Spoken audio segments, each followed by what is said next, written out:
AP మద్యం స్కామ్లో ఇవాళ కీలక పరిణామం చోటు చేసుకుంది. వైసీపీ హయాంలో జరిగిందని భావిస్తున్న ఈ స్కామ్పై ఇప్పటికే దర్యాప్తు చేస్తున్న సిఐడి సిట్ విభాగం పలువురు నిందితుల్ని అరెస్ట్ చేసింది.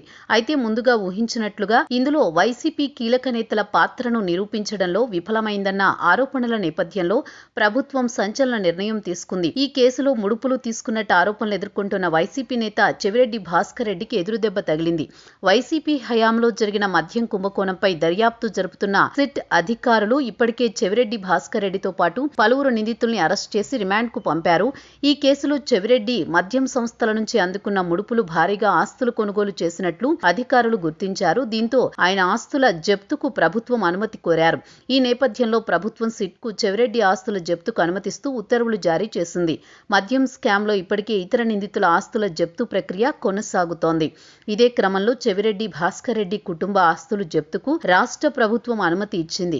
చెవిరెడ్డి కుటుంబం అక్రమంగా భారీగా ఆస్తులు కూడబెట్టినట్లు సిట్ గుర్తించింది.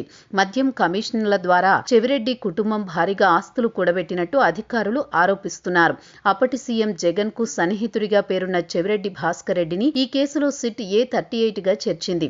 మద్యం స్కామ్ ద్వారా లభించిన డబ్బును గత ఎన్నికల్లో వైసీపీ అభ్యర్థులకు పంచారనే ఆరోపణలు కూడా చెవిరెడ్డిపై ఉన్నాయి. ఈ నేపథ్యంలో ఆయన ఆస్తులు అటాచ్మెంట్ చేసేందుకు ప్రభుత్వం అనుమతి ఇచ్చింది.